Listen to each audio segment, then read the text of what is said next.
अस्सलाम वालेकुम, मेरा नाम डॉक्टर मोहम्मद सुहेल बशीर एरी है। आज मैंने एक इम्पोर्टेंट टॉपिक के बारे में डिस्कशन करनी थी और वो टॉपिक है डेंगू फीवर से रिलेटेड। आजकल पाकिस्तान में जो डेंगू फीवर है ना, वो आजकल काफ़ी ज़्यादा फैल चुका है और उसके बारे में आगाही देनी थी। और ये डेंगू फीवर कितना डेंजरस होता है और अगर उसके ऊपर अमल कर लिया जाए तो काफ़ी हद तक बचत हो सकती है। सबसे पहले ये जानना ज़रूरी है कि ये एक फीमेल मॉस्किटो से फैलता है, जिसको हम बोलते हैं एडीज इजिप्टाई बोलते हैं। ये एक फीमेल मॉस्किटो होता है जिसके काटने की वजह से ये जो है ना डेंगू फीवर फैलता है। डेंगू फीवर की जो सबसे पहले इसको जो है ना मतलब बोन ब्रेकिंग डिजीज़ भी बोलते हैं। इसमें जो है ना डेंगू फीवर हड्डियों के ऊपर अटैक करता है और इसकी जो प्रेजेंटेंट कंप्लेन्स होती है, उस कंप्लेन में सबसे ज़्यादा पेशेंट ये कंप्लेन करता है कि हड्डियों में जोड़ों में इतना शदीद दर्द हो रहा है कि जैसे ज़िंदगी में पहली मरतबा दर्द हो या कोई हड्डियों के ऊपर कोई चीज़ कोई ज़ोर से मारता रहो तो उसकी वजह से जिस तरह शदीद दर्द होता है वैसे कैफियत होती है। एक तो ये अलामत होती है डेंगू फीवर की। दूसरी अलामत ये होती है कि सर्दी के साथ फीवर होता है और साथ बाज़ दफ़ा क्योंकि जो डेंगू फीवर में प्लेटलेट्स के जो प्लेटलेट्स होते हैं नॉर्मल 1.5 लाख से लेकर 4.5 लाख तक होते हैं जो हेल्दी पेशेंट्स में।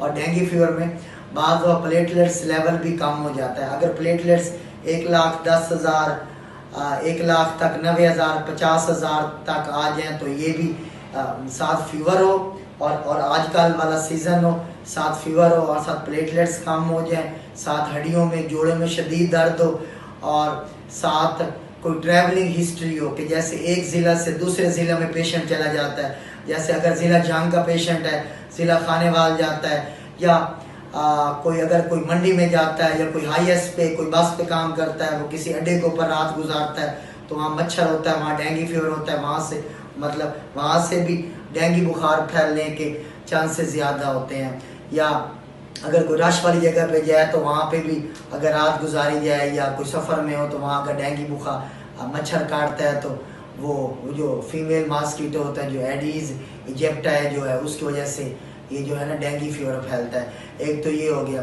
डेंगू फीवर के लिए एक जो बेसिक टेस्ट होता है, एक CBC टेस्ट होता है और एक साथ NS1 टेस्ट होता है। लेकिन NS1 टेस्ट इसकी सेंसिटिविटी और स्पेसिफिसिटी जो है ना वो सही नहीं है, क्योंकि इसमें से अगर किसी को अलामात डेंगू फीवर वाली हो और अगर वो डायग्नोसिस भी डेंगू फीवर वाली साइड पे जा रहा हो, तशखीस हो जाए और बाज़ दफ़ा NS1 जो डेंगू फीवर होता है वो नेगेटिव आ रहा होता है। NS1 जो टेस्ट होता है इसके लिए, और जो इसका गोल्ड स्टैंडर्ड टेस्ट होता है वो PCR होता है ये जो डेंगू के लिए ना।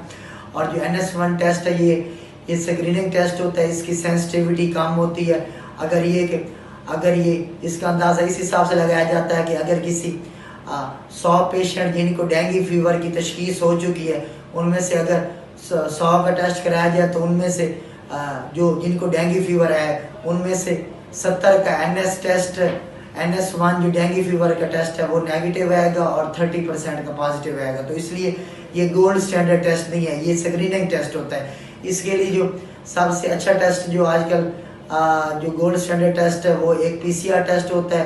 लेकिन उसकी वजह अगर CBC और साथ क्लिनिकल डायग्नोसिस साथ और ट्रैवलिंग हिस्ट्री मिलाई जाए और CBC के ऊपर हमने प्लेटलेट्स चेक करने होते हैं, हमने न्यूट्रोफिल्स लेवल चेक करना होता है, हमने उनका लिम्फोसाइट्स लेवल चेक करना होता है और साथ उनका हमने TLC लेवल काउंट करना होता है। और बाज़ दफ़ा डेंगू फीवर में TLC लेवल जो वाइट ब्लड सेल्स होते हैं, क्योंकि ये जो इसमें इम्यूनिटी कम हो जाती है और TLC लेवल वो काफ़ी हद तक बाज़ दफ़ा तो किसी पेशेंट में 1000 तक भी आ जाता है, 2000 तक भी आ जाता है। और नॉर्मल जो TLC का लेवल होता है वो 4000 से लेके 10,000 तक या 11,000 तक नॉर्मल काउंट किया जाता है।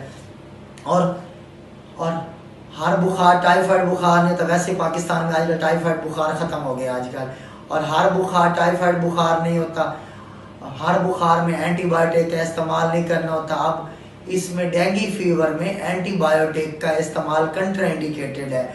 ये जो है किसी पेशेंट को डेंगू बुखार की तशखीस होती है और साथ उसको एंटीबायोटिक इंजेक्शन लगाया जा रहे हो तो ये सरासर ज़्यादती है, जुल्म है पेशेंट के साथ। और उसमें इसमें डेंगू फीवर में एंटीबायोटिक का इस्तेमाल करना जुर्म है। एक तो ये चीज़, और दूसरा ये होता है डेंगू फीवर में सपोर्टिव ट्रीटमेंट होता है, साथ ये प्लेटलेट्स कम हो जाते हैं, साथ जो सिरप इस्तेमाल करने होते हैं जो जिसमें ताकि प्लेटलेट्स का इस्तेमाल बढ़ाया जाए, और साथ एक एनसेड टैबलेट होती है जो non steroid anti inflammatory drugs होती हैं, जिसकी दो टाइप्स होती है, कॉक्स 1 के नाम से आती है, कॉक्स 2 के नाम से के साथ होती है। और ये जो कॉक्स 1 और कॉक्स 2 जो एनसेड है, non steroidal anti inflammatory drugs हैं, ये जो है ना एक होता है अरेकाडोनिक एसिड, अरेकाडोनिक एसिड मेटाबॉलिज्म को मतलब जो इनहिबिट करते हैं, और ये है प्रोस्टाग्लैंडिन 8 जो E2 एक लेवल होता है जो हमारा जो है इंटेस्टाइनल प्रोटेक्टिव होता है या गैस्ट्रो प्रोटेक्टिव होता है। प्रोस्टाग्लैंडिन E2 लेवल कॉक्स 1 और कॉक्स 2 और एनसेड जो टैबलेट होती हैं, ये हमारा जो म्यूकोजा का जो होता है ना, जो ब्रुश बॉर्डर्स होते हैं या जो होते हैं ना प्रोटेक्टिव लेयर्स होती हैं, उसको मेंटेन करता है प्रोस्टाग्लैंडिन E2। और कॉक्स 1 और कॉक्स 2 के इस्तेमाल करने की वजह से प्रोस्टाग्लैंडिन E2 का लेवल कम होने की वजह से वो जो है ना हमारा जो है ना पेप्टिक अल्सर हो सकता है, गैस्ट्रिक अल्सर हो सकता है, मतलब वोमिटिंग के साथ ब्लड आ सकता है। तो मतलब ये जो प्रॉपर पहले तशखीस करनी होती है, और ये एनसिड टैबलेट कंट्राइंडिकेटेड होते हैं, एंटीबायोटिक कंट्राइंडिकेटेड होती है। अब कई पेशेंट खुद से उनको बुखार होता है तो वो जो 3rd जनरेशन सेफेलोस्पोरोन्स है, जिसको हम सेफ्ट्रोक्सोन बोलते हैं, वो इंजेक्शन लगवा देते हैं। और जब उनका बंदा सीबीसी कराता है, उनका TLC लेवल 1000 पे होता है, 500 तक लेवल होता है। अगर किसी इंसान का TLC लेवल, ये हमारी ये कुव्वत मुदाफियत होती है ना, TLC लेवल हमारे इम्यून सिस्टम को बूस्ट, जो TLC लेवल बूस्ट करता है ना।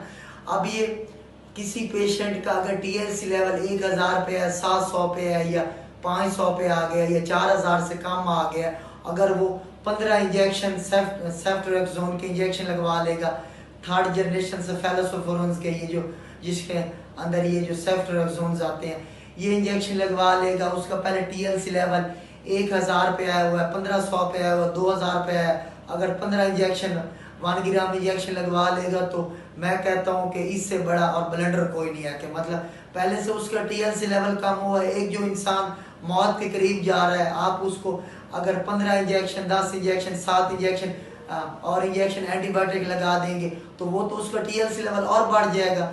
डेंगू फीवर में एंटीबायोटिक का इस्तेमाल कंट्राइंडिकेटेड है, एनसिड का इस्तेमाल कंट्राइंडिकेटेड है। इसका पहले प्रॉपर ट्रीटमेंट करना होता है, जो एक प्रॉपर जो गाइडलाइंस के मुताबिक जो एक स्टैंडर्ड ट्रीटमेंट है वो आपने फॉलो करना होता है। और इसमें और कोई लोग जो है ना ये खौफ का शिकार हो जाते हैं कि हमारे प्लेटलेट्स 90,000 पे आ गए हैं, 1 लाख पे आ गए हैं। इसमें खतरे वाली कोई बात नहीं होती।